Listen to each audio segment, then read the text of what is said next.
separation is an illusion perpetuated by conceptualization.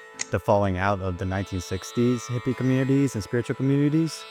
You have never lived in a free market.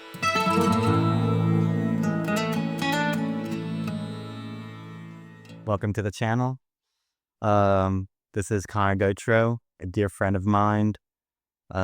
We've known each other for over a decade now, and he's helped me a lot in my own spiritual path. That we grew up in the spiritual community together, and we're gonna have a pretty epic conversation. This guy is a mastermind when it comes to metaphysics and a lot of these matrix that you experience throughout this spiritual path. And so we're gonna dive into some really cool topics, diving deep into the matrix of a lot of things. But first, I want you just to introduce yourself. All right, sure. Yeah. So, as you said, I'm Connor. Um, I guess I like a lot of things. I like to learn. So because of that, I've ended up just learning about a lot of random things like biomechanics, health, metaphysics, and philosophy, um, physics, chemistry, biology, a little bit of engineering, not too much of that, a lot of economics, a lot of money stuff, Bitcoin, big Bitcoin guy, um, permaculture, farming, lots of stuff. I'm into a lot of stuff, and that, kind of splits my attention in a lot of ways. But, you know, I guess I'm a jack of all trades, master of none. That's kind of my thing. So I like seeing a lot of different things and seeing how the different disciplines weave together to form a unified understanding of human life optimization. It's kind of my goal. Yeah, I mean, to say you're not a master of anything is it's pretty funny because you're definitely like on the upper echelon of all of these like big topics. And which is why I'm so grateful that you're on this channel on this video.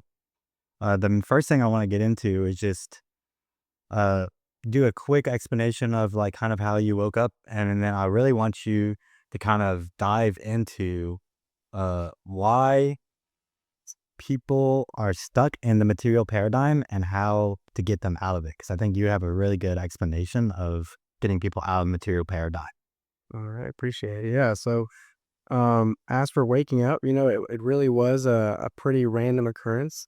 I, um, I didn't know anything about spirituality at all. I didn't know anything about, um, you know, any kind of woo-woo stuff. I would hear it and I would dismiss it immediately. And I was like, oh, it's not scientific. So I was a purely scientific materialist, um, person. That was my philosophy. I was a closeted agnostic in a community full of, Christians, mostly Catholics. And so, growing up, I was, told to believe in God, and I wanted to believe in God. I wanted God to be the truth. I wanted it to be real, but I was just kind of looking for the evidence. I'm like, where is the evidence? It's like, I'm down, but let me see some proof, like, but everybody's believing in this. So like something's going on here, but I was just confused, and so I didn't, people ask me, I would say, yeah, I believe in God, but I just, in the back of my mind, I felt guilty because I really didn't. I was just unsure. And so, I had a pretty deep depression throughout high school because it's really hard to pin it down to one reason. But a lot of it was just like feeling like I was lacking a purpose, lacking meaning, and I mean, really, that's the best way to boil it down to. And so, right after graduating high school, going to LSU, I was in the depths of this depression, and then I basically just came to the conclusion that I would take whatever drugs just to entertain myself, until I died, basically. I had no real desire to live. I was just, let's just hedonistically absorb pleasure, um, until I run myself into the ground. Luckily, the first drug I decided to take was LSD. So that just, to stop the whole thing right there, stop the show immediately. Uh, because then I was just spontaneously blessed with this complete paradigm shift. I mean, it wasn't like immediately the first time. It was like pretty much the third LSD experience. The first one was kind of nothing. It was cool. But then on the second one, I upped the dose, and then mixed it with some cannabis. And I was like, oh, wow, this is terrifying. This is crazy. What is happening? Reality is not real. Like everything is falling apart. Ego death, basically. But I didn't know what ego death was. I didn't know anything. Again, I didn't know anything about spiritual philosophy at all. And so I was just like, what's happening? Basically, the world's not real. And I don't know what that means, but that's sort of this takeaway that I had. I was like, nothing's real. It's all an illusion. Like, it, you know, concepts, right? This everything's concepts. Everything is a concept. So everything is an illusion. Um, but what is the real nature of reality? I was unsure. So I was left with a lot of questions. So I was like, okay, let's up the dose again. But I knew that the cannabis was what added a lot of fear to the experience. So I'm like, okay, let's just do it again, uh, double the dose again. So this time we're at 4 doses of LSD, no cannabis involved. So no fear arose. And this ego death was complete and pure and happy. And basically from that point onward, no more questions were were had. You know, basically anytime there was an ontological question I had, uh, that experience answered all the ontological questions. So um, basically any question having to do with the nature of reality beyond that point in time for me was more so for entertainment rather than needing to know a verbal answer, because I had essentially reached in that experience what I would describe as the limit of rational thinking, the end of logic. So that at that point, the consciousness evolves from the rational stage of consciousness to the transrational stage of consciousness. And sort of the end point of all logic and rational thinking is the paradox. And so any ontological question that I asked myself, I eventually realized the answer could only be completely, ultimately true if it was phrased as a paradox. And so that, might sound very strange if you haven't had a relatable experience to that. But, you, I can put it in perspective with a couple very simple examples, such as change is the only constant, being that, literally the only thing constant about reality is the transformation of reality. Any truly constant thing about reality is only conceptual. Concepts are static, but concepts are just abstractions of the essence of reality. The essence of reality is a constantly transforming universal whole. Um, and so we can only understand the essence of reality by abstracting it into static concepts. We can only understand the true essence of reality being changed through imagining that it's static, and that's what conceptualization is. So that's just kind of one way of describing the paradoxical realization.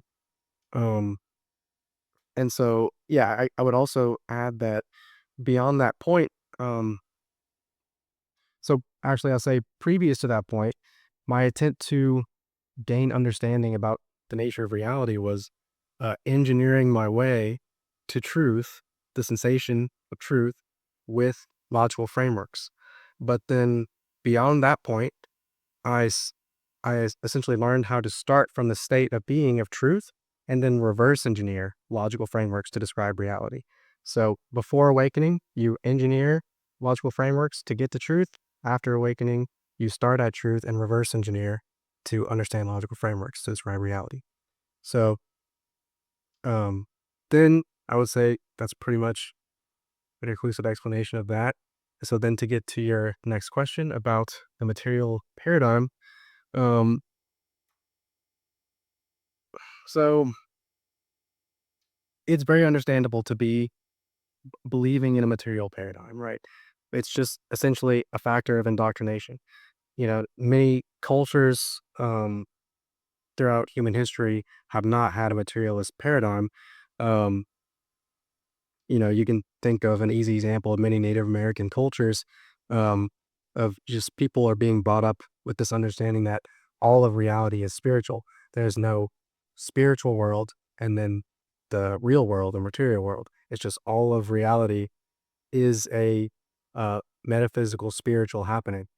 Um, but since, modern science has uh, become what it is today. Essentially, it's a new religion.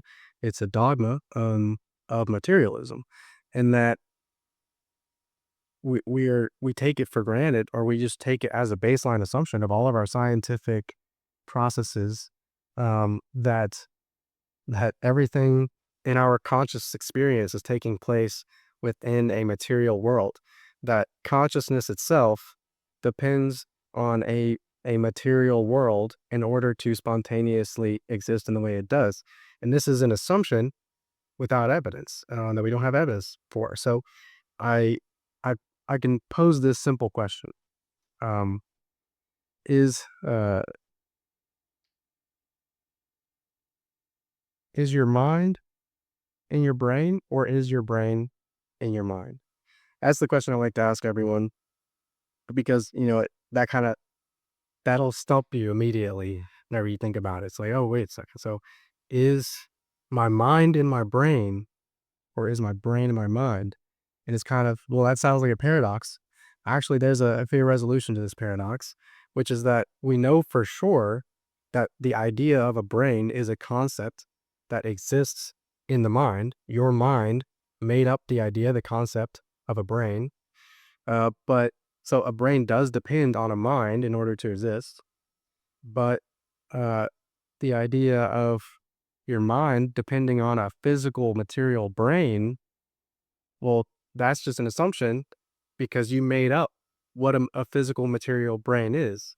So we know for sure that the idea of a brain depends on a mind, but we don't know for sure that the existence of our subjective experience, our consciousness, depends on a physical, external generator, essentially being material reality. So yeah, so materialists essentially have this belief that this conscious experience that you're having right now, right? It's a that's the generation, that the generation depends on a generator that is an external to the generation. Uh, but th- there's really just it's just an assumption that's not actually grounded in any proof.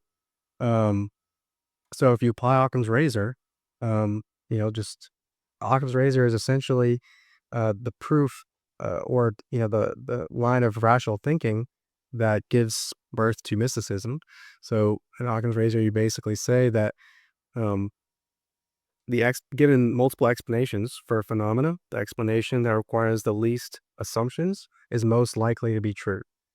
And so when you apply Occam's razor to this scenario, you would go with the theory that, okay, well, why does this conscious experience need an external generator, being material?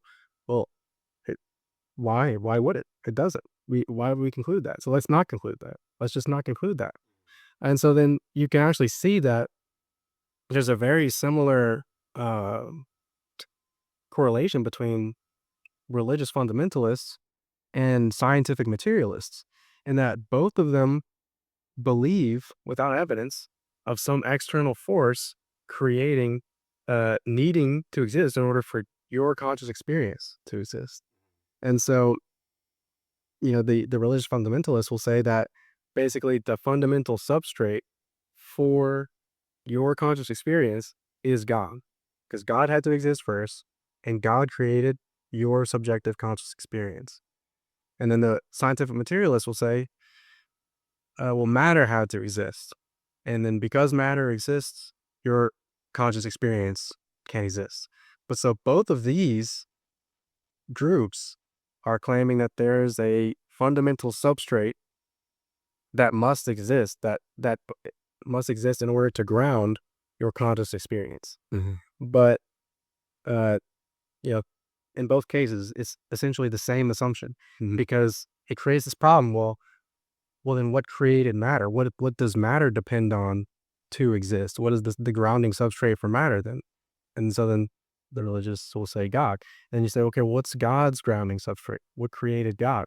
And so we can just throw all of that out the window. This was called, it was coined as the hard problem of consciousness. It's actually not that hard of a problem. We can just solve it right now. We can say there's no hard problem because consciousness does not depend on an external substrate to ground this experience. So what does this explicitly mean? It explicitly means that this conscious experience is spontaneously happening and does not depend on anything at all in order to exist. So there's no rules or laws that bind your conscious experience at all. Um, other than the rules that the conscious experience contains within it. But those rules are essentially a function of your ability to have an experience within consciousness. So those are within consciousness, and consciousness is not within them. Consciousness is primordial to the laws of physics. Um, so then I could briefly explain to just support that point, the hierarchy of sciences, being that um, science does manifest in a hierarchy, as all conceptual aspects of experience do manifest in hierarchies. So, just put simply, we could say that um, psychology is applied biology. You have to have an understanding of biology in order to understand psychology. It's the whole science of psychology. It's basically uh, through the framework of biology, applying it and understanding it. And then biology is applied chemistry. So in order to understand any biological interactions, you have to understand chemistry, essentially. In order to understand chemistry, you have to understand physics. Chemistry is applied physics. And so physics is applied mathematics, and mathematics is applied metaphysics. So that's the part that most people don't, they just leave out. They just think, okay, mathematics is the bottom of the hierarchy. Um, but but that's leaving out metaphysics, because the thing is that mathematics is applied metaphysics in that specifically 0, 1, 2, and 3, these are metaphysical claims. Mhm. Those numbers are metaphysical claims because, well, 1 and 2 are essentially the same metaphysical claim, in that in order for 1 to exist, that necessitates 2 to exist. Um, and so basically those two, 1 and 2, are the metaphysical claim of separation and unity. But unity and separation are codependent arisings. So separation depends on unity to exist. Unity as a concept in order to exist depends on the concept of separation. So those are one, you can put those together. Then you have 0, which is the metaphysical claim of nothingness, the absence of thing. And then there is 3, which is the claim that there is more than one separation.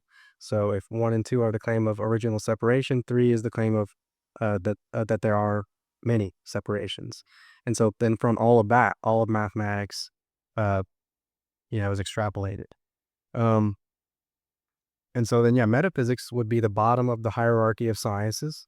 And so metaphysics is just, whenever you plug this in to your understanding of science, then you can start to see explanations for things such as the observer effect in quantum physics.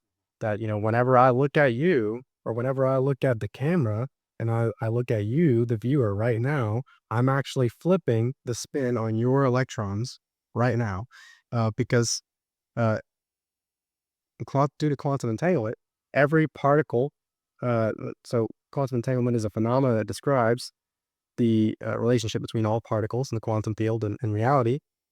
And so every single particle in the universe is quantumly entangled with every other particle. And so due to the phenomena of quantum entanglement, we have been able to observe with physical experiments that one particle can interact with another particle anywhere, regardless of space and time, instantaneously. So any particle can interact with any other particle instantaneously, regardless of space and time. And so that is quantum entanglement. And whenever I look at you, or when I look at the camera, and I speak to you listening right now, you have the spin on your electrons flipped because I put my attention onto you. And so every time you do the same thing, you also flip the spin on the thing that you're observing, the electrons. So that is, since we're all doing it, that's how co-creation takes place from a quantum perspective. Um, so understanding metaphysics kind of, it can give you an explanation for occurrences like that. It can also explain the placebo effect. You know, in materialist paradigm science, we don't have any explanation of a causal mechanism behind the placebo effect. But, simply enough, we know that the placebo effect is a result of belief. You believe something's going to happen, and then it does. So, this is another great paradox. Do you see something in order to believe it, or do you believe something in order to see it? That this paradox also has resolution with the understanding of metaphysics, that Yeah, you actually believe something first in order to see it. It's not the other way around, because you can only see something if you believe in its existence. If I look at a rope curled up on the ground and I believe it to be a snake when I see it, maybe it's a little dark in the room or something, and I believe it's a snake, well, then I might, hear the snake hissing at me. I might, see details of the patterns of the snake. But yeah, it's just because I believed it. And then, so, I could just look at it and then see a rope as well. But, just to bring it all the way back to the original question, um, how do you get out of the materialist paradigm? Well, really, it's just questioning, asking yourself this question over and over again. Is your mind in your brain, or is your brain in your mind? And you just ask that, get yourself over and over again and meditate on that. And then you'll just dissolve layer by layer this conditioning that you believe in the materialist paradigm. And then you'll understand that, okay, through quantum entanglement, we've even proven through modern science, okay, anything's possible regardless of space and time, um, and the placebo effect as well. And so it's going to take time. It's not going to be something instant. You can hear the words I say and you can agree with my logical proof. But this stuff is subconscious, it's held deep within you. So it's going to take time and repetition and meditation on the nature of the subject. And then eventually, just over time, these layers are peeled back. And then you eventually embody the truth that you know conceptually. Yeah. I love the way you're breaking it down, metaphysics, compared to the other sciences. And I think the way you led this conversation into the metaphysics is perfect because I think the material paradigm issue that we're seeing in today's world, pairing with this metaphysical understanding, is the basis of what people would consider the matrix that we're living in, this illusion that we're living in, which ties really well into the other matrices that we are going to discuss in a bit. But I really want to reiterate on that importance of once you get that fundamental understanding of the nature of reality, this matrix, the importance of the other types of matrices through re-engineering, through not re-engineering, but Reversing. reverse engineering, everything else, it becomes way simpler. And having that as your North Star, as the thing that you're always looking at, is really important. And so, upon this matrices that we'll be diving into, I think one really important one that we both are super passionate about is the matrix that is the physical body. So we talk a lot about you're not the body, you're not the mind, but this is the only operating system that you're actually going to experience ever. And I think through our just, you know, uh, our participation in yoga and other practices of meditation like yoga, we really got into a deeper understanding of this matrix of the body. And I think I would love for you to touch upon like the importance of posture when it regards to all these type of matrices, as well as just other health related issues, so holistic health stuff. For sure, for sure. Yeah, so I'll start off by saying, for those of you who are watching this video right now, you can see that I'm sitting in a particular way. This is called the perfect seat, Ardha Siddhasana. And so this is, just kind of yeah, it's I guess you could say, yoga technique. Um, and the purpose of this perfect seat is to conserve energy. So whenever you place the left heel touching the perineum, then what that does is essentially it makes the body's need for physical transformation uh, go down. So you need less sleep, less water. You need to use the bathroom less. You need less food, less oxygen, etc. Um, just by sitting in the perfect seat. So fundamentally, the world of form is you can see it as geometry. The entire world of form is built on shapes. The triangle being the foundational shape of all of geometry, right? We talked about before the metaphysical claims 0, 1, 2, 3. 3 creates the triangle. And so then that gives way for all of geometry to exist. And so essentially, um, the importance of viewing reality through this geometrical perspective is that you can see that um, your subjective state of being will always be correlated to specific geometries. And so the there's always a metaphysical correlate to a physical experience, and there's always a physical correlate to metaphysical experience. So, your state is correlated to neurotransmitters and chemicals in your body. That's the physical, and then your state is the metaphysical. And so, in that exact way, the manipulation of the geometry of the body is essentially how you would uh, take one way of manipulating your state of being.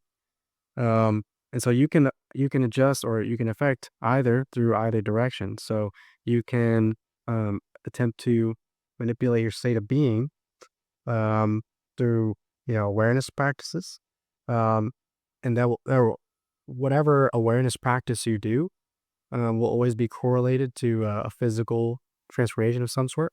And then you can just forget about any awareness or subjective state of being transformation, and you can just change some physical things about the world of form, about your body or whatnot, or your environment, and it will also change. It will change your state of being as well.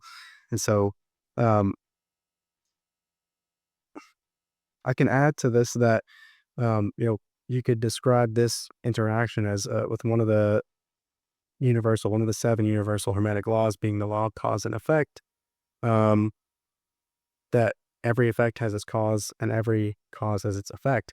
So um, the law of cause and effect is essentially a paradox in that the metaphysical causes the physical, but the physical also causes the metaphysical.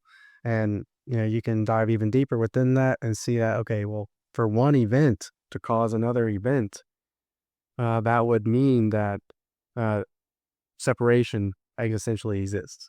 But we know separation does not existentially exist because separation is an illusion perpetuated by conceptualization. I'll just say that again.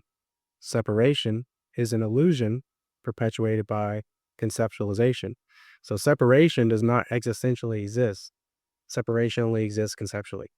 And so in order for one event to cause an effect, that would mean that language implies existential truth behind separation, which is not true. So um, that you can just take that to mean that everything in reality must exist in the way it does in order for any one other thing in reality to exist in the way that it does. Um, and that's also the proof behind why reality is perfect. If you've ever experienced anything perfect in reality, well, that thing, in order for it to exist perfectly the way it does, everything else must exist perfectly the way that it does. So this perfection is a permeating quality throughout all of reality. Anyway, I digress. Um,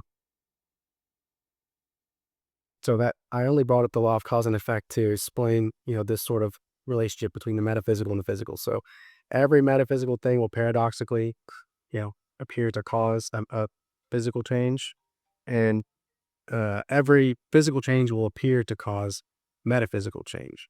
But that is just an appearance, a story basically that, for your entertainment. The nature of reality, um, is deeper than that. So yeah, with that explanation, we understand that changing the physical form will change your state of being.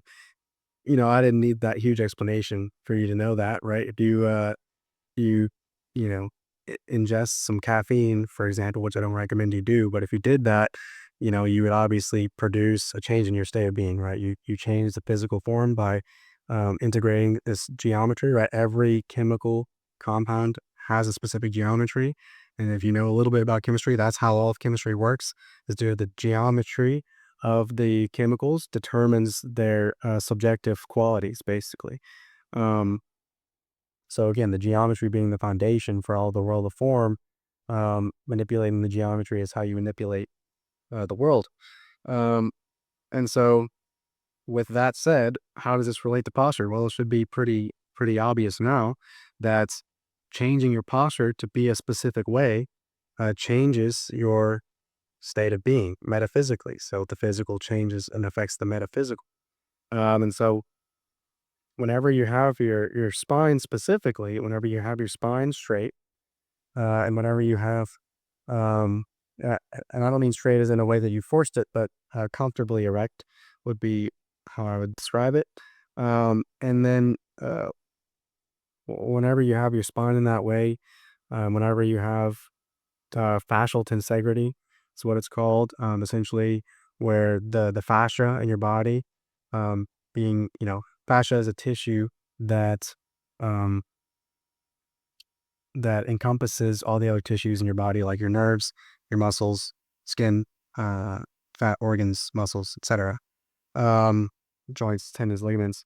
So this fascia, whenever the water in the fascia is arranged into structured water, so normally water is H2O. That H2O has a specific geometry, makes it a polar molecule. Because of that, the H2O can restructure into, I believe it's H3O2, which is the easy water, or structured water. And so whenever you change the structure of the water, its properties change. And so whenever in your fascia, you create more coherence, you create more structured water in your fascia becomes essentially more conductive to electricity. So whatever you have, and that is fascial tensegrity. So you have a comfortably erect spine, fascial tensegrity. You remove all the tension from the fascia, from the organs, from the muscles. Um, and this essentially all produces a change in your state of being that increases your awareness and your concentration. That's the end goal. Well, increasing your awareness and your concentration, if it's not already your main goal, uh, if it should be, because everyone's main goal is something, and your degree to attain that something or experience that something, whether it's a physical thing or enlightenment or so like whatever you want, in order for you to get that thing, your ability to get it depends on your resources essentially and your ability to wield those resources. Your resources, metaphysically, the only resource you have is your attention or your awareness. And then your ability to wield that attention or awareness is your concentration, your intention. So your intention or concentration is your ability to wield your awareness or your attention. And your attention is your energy, concentration ability, the ability to wield the energy and direct it towards whatever your goal is. So, because if you weren't clear on that before, now you are that your goal is to attain concentration and awareness. Then it is also your goal to make the body in such a way that it naturally cultivates this exponential increase of concentration and awareness. So that's kind of what the whole science of yoga is about. All right, is optimizing the conditions of the body, the environment, so that the exponential expansion of awareness and concentration can take place in its most optimal, efficient manner. And so yeah, so the posture is of course very important for that. And so, I really like to, I'll just add this on, that I really like to observe biomechanics and health in general from a perspective of physics, because whenever you just get locked into the framework of biology, it's very easy to basically just get distracted and find causation, the appearance of causation behind things that are not really actually causal, and then just kind of get lost and distracted. And so when you take a step back and go a little bit higher on the hierarchy of sciences, go from biology to physics, then you can oftentimes get a much clearer picture of how to cultivate vitality and health in the body. Um, and so this is kind of the whole idea of behind quantum biology is that quantum biologists, they understand the importance of the body's ability essentially to conduct electricity and transmit light information. and structure water, and all these things. Um, so, it's very helpful to look at health from a perspective of physics. This quantum biology is a very new paradigm that I think will be, it will become the dominant paradigm of health as time goes on. Um, but yeah, I guess that was kind of Yeah, yeah, it's a really easy, simple way that I always hear people who teach yoga talk about is hatha yoga isn't really supposed to be comfortable. It's like to wear out the body so that you're wearing out the mind so that you can get into those concentration states, those meditations. I think the way you explain it is, super detailed and finite and a refined version of that. Because, me just saying that, you can easily assume so many things about that phrase. So yeah, that was really great. Uh, I mean, as we've talked so many times off camera about that importance of like posture, body, and stuff, I would love to ask you more about. So you are seeing the body when you're looking at the posture itself more from that physics and metaphysical lens rather than that biological and chemistry lens. So, from your perspective of the body on a physical and metaphysical lens, do you feel the importance of energetics, like the electromagnetic field or chi, uh, and its regard to being a metaphysical truth and physical truth? And can you explain how you think the physical and metaphysical of like chi and energy, you know, yin and yang each other, like we were talking about metaphysics and the material world? I love you to just dive into that and like really just show how like both sides are needed for a holistic approach. yeah. And so, you know, it's funny because with chi, like you can have someone who's essentially a chi master, who's cultivated an incredible amount of chi that doesn't know anything about chi, right? They might not even be able to sense chi at all, but they can cultivate an incredible amount of it. And so, it's kind of one of those things where you don't necessarily need to understand like how what you're doing works, but if you just do the right thing, Mm. it'll work. Hmm. All right. And so, um, you know, again, there's two ways you can approach it. You could say you could well, I'll just say that, there's two main ways to approach it. One way is you can try to cultivate chi directly through visualization. Particularly would be a way I would describe it. And there's, many different types of visualizations you can do to cultivate chi. And then there's a different lens you can approach it from, being more of a physical lens. So visualization being more of a metaphysical lens. And then you can approach it from more of a physical lens of like, oh, I need to do this shape with my body. Yeah. Um, but many chi masters teach, right, that you don't even necessarily need to do the shape with your body. If you can visualize it to such with an intense clarity, you can essentially create the same result. Hmm. Um, and so that's just kind of like illustrates how, again, the energy or the metaphysics or the chi affects the physical world of form, or the physical world of form can affect the metaphysical experience of the chi. And so, why is visualization kind of on the end of that spectrum versus like a movement being on the other end of that spectrum? Well, visualization is essentially the most primordial sensation. Um, and so, why that is, I can't speak to. It just appears that way. But uh, all since within the hierarchy of sensation, visualization is atop the hierarchy of sensation. And so our most direct way to interact with the metaphysical dimension is through visualization. And so visualization goes beyond just like imagining a geometry. You visualize every sense that you experience actually.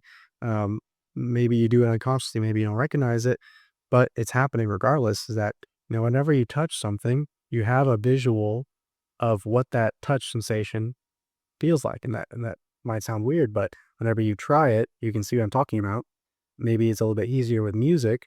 Um, it's very apparent to me, at least, whenever I listen to music, there's always a visual um, aspect to the music that I'm seeing, and I see the sort of geometry of the notes, even if it doesn't correspond to like the literal geometry of the scales or however you would map them out.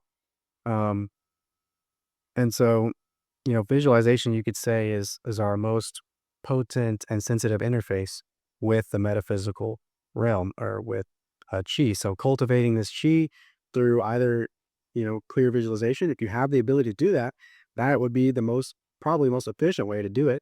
But it's harder to do it that way than to do it physically, as in it requires more energy and attention to do that successfully. So it will require greater concentration and awareness. So for example, the Om, the primordial sound, uh, chanting that sound clears blockages in the chakras. And if you essentially visualize the sound, or chant it in your head, you hear it in your head um, intensely and clearly, it's actually more powerful and more effective than speaking it out loud. But in order to keep your concentration to chant the Om clearly and intensely in your head, it actually requires a greater level of concentration to do so. So, like how I would apply this practically is, for myself, whenever I do Shambhavi Mahamudra Kriya, I do the Om chanting at first. I do it silently, and then whenever I feel my concentration starting to waver, then I sometimes switch to doing it out loud. So then I can keep going and at essentially the max of what my concentration will allow for that moment with the greatest clarity. Um, and so, yeah, um, I mean, I guess the key point I would make here is that, again, you can do it through either direction. Both are valid, and you don't even need to necessarily know what you're doing or why you're doing it. But you do the right thing, it works. Mhm. Yeah. To me, it's like the actual holistic approach is to have it both ways, to do both sides. So it's like with the concentration point, was just straight visualization or just was straight like doing the physical. You can easily, both will lead you to the end goal, but then having it all encompassed. So with visualization, with the physical, with the breath, doing it all together really nails it home, and you're really following the natural path, the middle way when you do it. And I think to continue on that point that we've been talking about, it's like as much as there is this seemingly correlation between like posture and awareness, it's not a one-to-one thing. It's still breaking, logic. We can look at an easy example is Eckhart Tolle. He has not the greatest posture, but his awareness, his concentration is obviously so far ahead of the modern human. And that's why he's so gifted as a speaker and as an intuitive person. Yeah. So I would love to jump into one of my favorite talks, Matrix talks, when it comes to talking to you about the Matrix. And this is kind of like the more stereotypical Matrix that people think about, which is the economic system. I think this is a hugely important role that is needing to be spread in especially spiritual communities, because this is what we kind of saw the falling out of the 1960s hippie communities and spiritual communities, is that they didn't really have this more grounded understanding in these like deeper frameworks of these matrix. And I think this is a very important timing, especially in America, where we're from, to understand these things.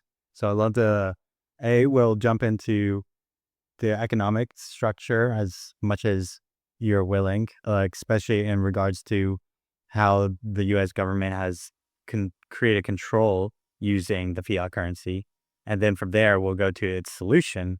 And you can orange pill my community with Bitcoin. Awesome, awesome. Well, um, yeah, thank you for that question. So I would say the the central aspect of this whole situation is the money. How does money work? What is money? And this whole system this whole economic system is going to be basically a result of that. It's going to be a factor of how the money works in the first place. And so what we have uh, today in the world is soft money system, also known as the fiat money system. And so the fiat money system basically just means that, let's just use the US dollar, for example, that the US dollar is a note that is worth some real value, like oil or gold or land or food, some energy, something like that. So, but the US dollar obviously is not inherently worth anything. It's a note that is going to be guaranteed by the US government to be tradable for something else. And so we create this whole system of commerce based around this US dollar. But what's the thing with the US dollar is that it is not a hard money, and that the limit on US dollars is not capped because we do something called fractional reserve lending. And so basically what that means is that we lend money into existence, and that a bank can lend you money that it doesn't actually have. So let's say a bank has $1 million.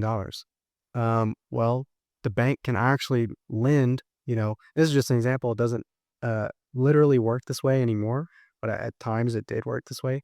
But the bank could loan, let's say if it has $1 million, it could loan out $10 million in loans to people. And so what this does is it essentially takes money away from the future and puts it into the economy now to spur demand. And so this is called the debt-based growth model. And so whenever you have a debt-based growth model that lends money into existence at zero cost, what that means is that you didn't actually have to take the money from some opportunity, some other opportunity, and sacrifice that opportunity in order to create demand and growth right now. So the money is created at no cost, and so it can be created infinitely. So this is a debt-based growth model, and it's not, you know, um, it it sounds like it's not so bad at first. Whenever you hear that, it's like, okay, well, so this sounds really good because you can create demand right now to spur growth, and so that you can basically just make the whole economy grow so much faster this way. Um, with debt-based growth, um, because you don't have to sacrifice another opportunity cost to create this growth right now. It's creating money at no cost. But the problem is that in a debt-based growth system, the debt requires inflation because we cannot have a free market in the system. So why is that? Why can't we have a free market in a debt-based growth system? So this is gonna be a huge orange pill for a lot of people, in that you have never lived in a free market. We oftentimes think, especially in America, that, oh, America is a free market economy. Um, that's what capitalism is. Capitalism is the free market. Um, but the truth is that America has never existed in this free market economy in the way that we think. So, people often look back and say, okay, well, Nixon took us off the gold standard in 1971. And so it's great, that we were on a gold standard. But even the gold standard is technically not a fully free market economy, because gold itself can also be inflated. Um, but I'm getting ahead of myself here. I'll just take it step by step, in that the natural state of a free market is deflation, right? And so this is kind of the root of the orange pill here, is understanding that statement, that the natural state of a free market is deflation. So why is that? So in a free market, there's competition for everyone, in that, you know, competing firms uh, are all trying to provide this product or service to you for cheaper. All right. And so that competition drives growth and innovation, and it drives prices down. Whenever you have competition, prices go down. If there's no competition, then the firm who has the product or service can just put the price at whatever they want. Um, but in a truly free market competition lowers prices, um, and due to that innovation as well, with time, technological-based innovation, things become cheaper and easier to produce, and so then prices fall. For example, if you wanted to buy a calculator 100 years ago, maybe it would cost you, you know, $50. But now, you can just look up calculator.com on the internet or go to your calculator app on your phone, and calculators are free, basically. So that's due to technological based innovation that has made the calculator deflate in price from $50 or whatever to $0. And so in a free market, all prices fall. Yeah, essentially, unless there's some sort of spike in demand that is not, that currently exceeds the supply, and then that will drive prices to increase. But in general, overall, in a free market, overall, deflation is the key. So that means the value of your money should be only rising relative to the cost of your life over time. So in a free market, in a truly free market, your money would only become more valuable with each year that passes. But in the economy that we live in today, we do not see that. We see our purchasing power eroded over time due to inflation. And so and the inflation takes place because in a debt-based growth model, you lend a whole bunch of money into existence, create the demand, and so the demand basically spikes beyond what the supply is at. And so then that drives the increase in prices. Um, and so that's essentially the reason why we have inflation. And you'll notice that inflation does not distribute equally throughout all prices of goods and services. So, for example, um, since 2020, the price of food has risen by about 30%. But in the same time, many softwares have become cheaper, or many electronics have become cheaper, like your TVs, your computers. Those keep getting cheaper, and food keeps getting more expensive, and rent keeps going more expensive. So why is this? It's just because certain things are relatively easier to deflate due to technological innovation. So the rate of technological innovation in TV design and electronic design is faster than the rate of technological innovation for food production or rent. But rent and housing is a whole separate issue, honestly, because there's a separate bubble associated with that. Because we use housing as a store of value rather than just keeping it at its utility value. And the reason we do that, the reason we keep housing at its as a store of wealth, rather than keeping housing at its utility value, is because we are hedging against the devaluation of our currency. So in the fiat money system, we have to take on all this risk and invest in stocks and companies that you don't control, and invest in houses or whatever that are actually just becoming more destroyed over time. They're not actually increasing in literal value, um, because we're hedging against the devaluation of our currency due to inflation.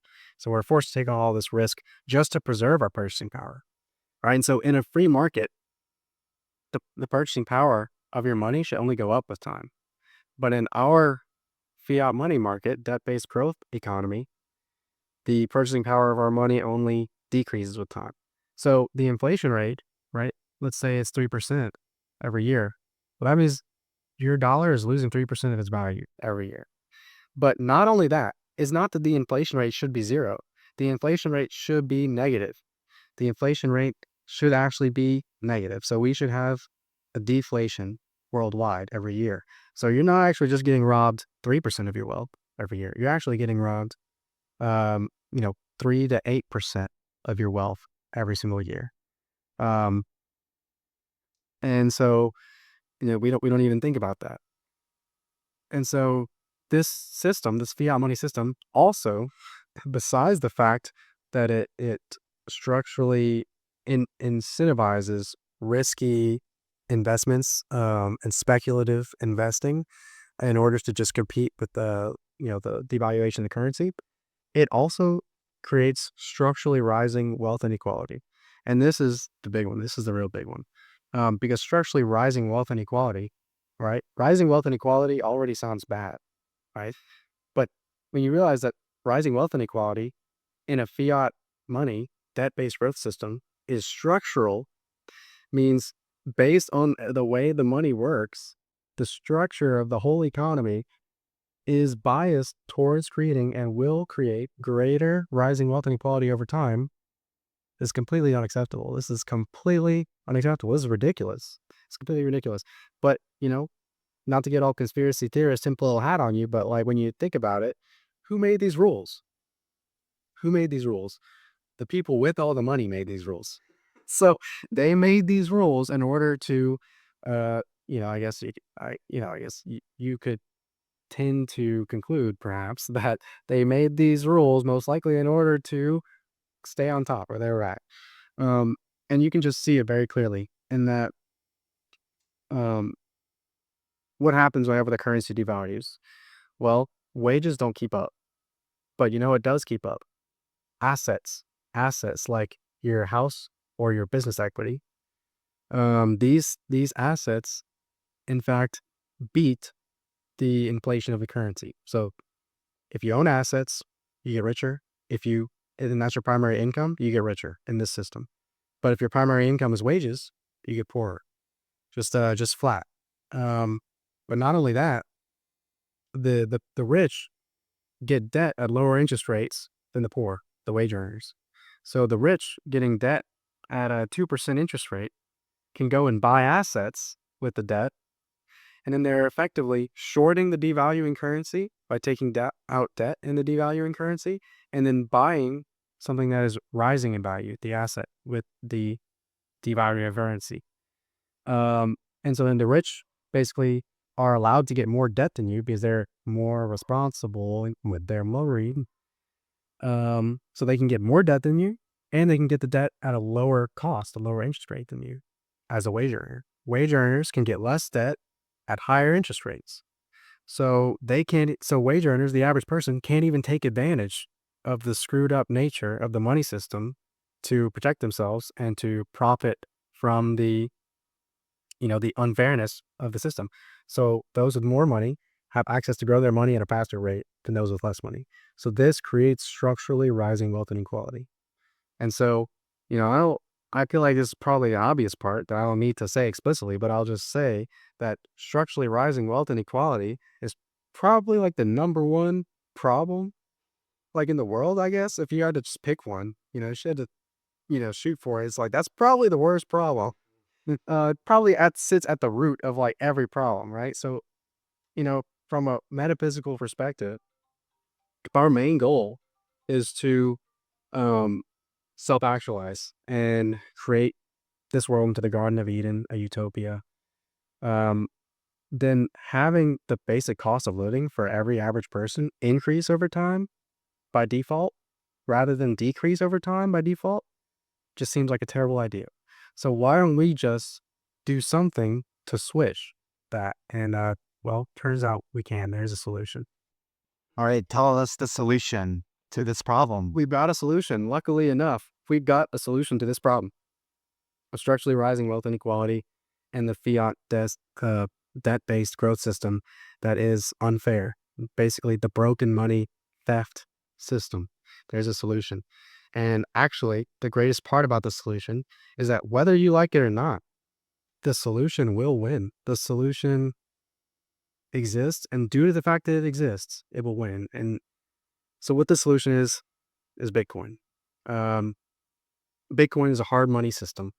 Essentially, it is the perfect form of collateral that every bubble in the inflation of the money, or the bubble in the assets, the bubble in the housing market, basically anytime there's market inefficiency, which our whole system, our whole fiat money debt-based growth system, you could say, is a market inefficiency because it's not a free market. Any market inefficiency will be collateralized against Bitcoin for the rest of time. And so what that means is that because Bitcoin exists as a finite hard money system, being 21 million Bitcoin, that's all there will ever be, the Bitcoin will never experience inflation. So just due to the fact that everything else inflates, it will appear that Bitcoin's price is rising relative to everything else. And so, you know, maybe you could say the Bitcoin price is rising compared to everything else. But oftentimes what's really happening is the price of everything else is just falling relative to Bitcoin. That would probably be a more accurate way of looking at it. Say that because everything else is going to keep inflating and losing its value, Bitcoin's the only thing that cannot be inflated. Um, technically, even housing supply can be expanded, right? Um, but Bitcoin supply cannot be expanded. A lot of people, the gold bugs, they think gold is this, and they're not exactly wrong. Gold does serve this purpose as for all of human history. Gold has served this purpose as the unofficial world collateral. So let's say there's been 1,000 money systems, 1,000 fiat currencies that have existed throughout human history. Well, how many of them have lost 100% of their value? Oh, every single fiat money that has ever been made has lost 100% of its value. Um, the US dollar has lost 99% of its value in the last 80 years alone. So throughout time, throughout history, gold has essentially been what tracks this. So if you own gold, you hedge against the devaluing fiat currencies throughout all of human history. But even gold, because we can mine more gold, it inflates at about 2% per year, the supply of gold. Um, that doesn't apply to Bitcoin. So even bubbles in gold's price will eventually be collateralized to Bitcoin. And so gold's price is very high beyond its utility value, just like the housing market, because the actual necessity to use gold for economic purposes, or sorry, industrial purposes, would have gold's price much lower. But we use gold as a store of value, store of wealth. So its price is much higher. Um, So you could even say that this gold's price is a bubble that will eventually, in time, be collateralized to Bitcoin. I think that's going to take a very long time because people like gold. Um, but for many reasons, which I won't get into for the sake of time, Bitcoin does gold's job much better than gold does. But just to bring it back to fundamentals here, um, all market inefficiencies will be collateralized and priced in Bitcoin for the rest of time.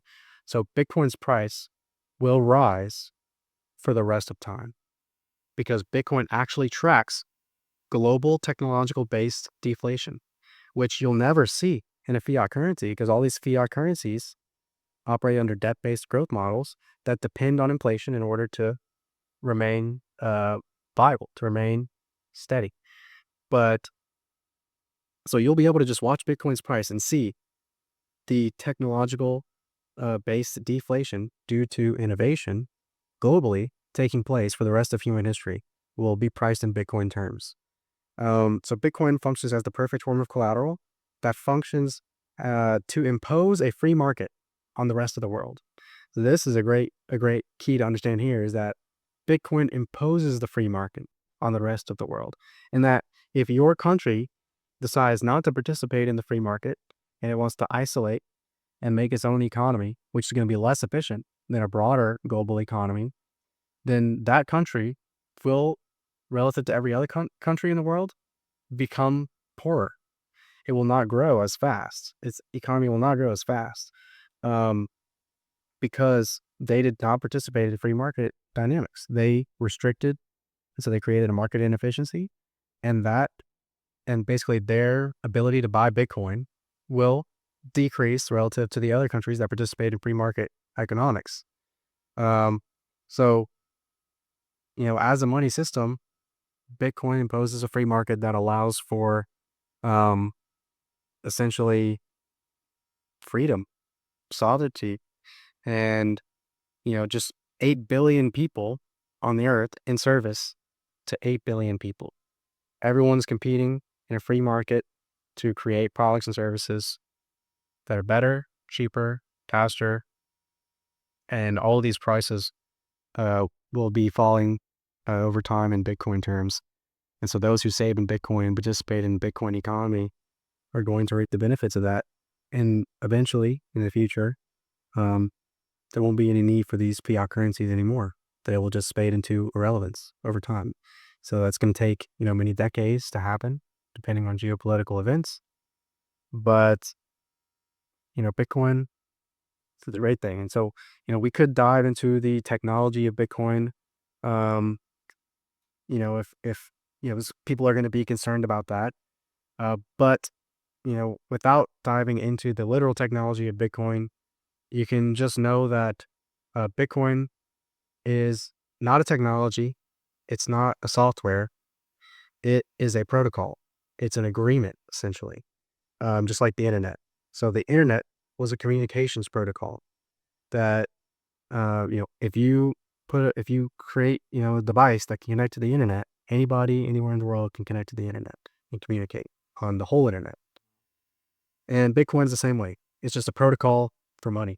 And so to agree the protocol, all you have to do is agree that I want money to be sound. I want money to stop being broken. I want money to be fair. And I want to participate in the global free market. And so whenever you say that, you agree to the protocol. You participate. You can run a node. You can own Bitcoin. You can support Bitcoin technology companies. You can participate in a whole Bitcoin economy that's separate from the fiat economy. Um, and so all Bitcoin is an agreement for how you want money to work. And as long as it remains decentralized and secure, then it will remain.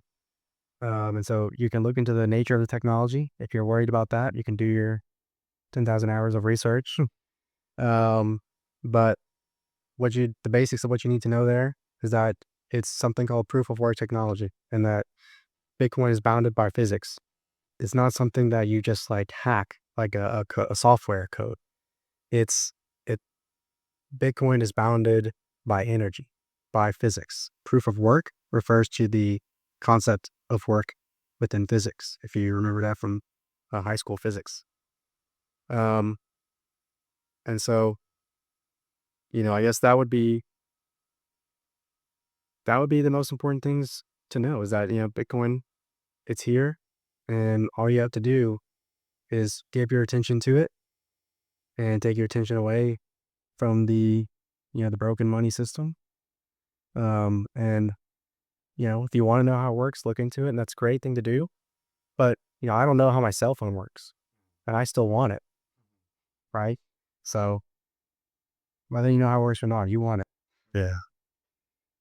Yeah. I mean, I think this is a good spot to stop it, but we can easily go on to so many more topics, especially what we were just leaving off, like the geopolitical aspect of this, but also the deep direct connection between like where you're putting your energy, your money, your value into Bitcoin, into freedom, and just like where you're putting your energy metaphysically is like super important. So to really see these ties together, I think is super important for the transformation that's happening on this earth and why we're seeing so many spiritual awakenings.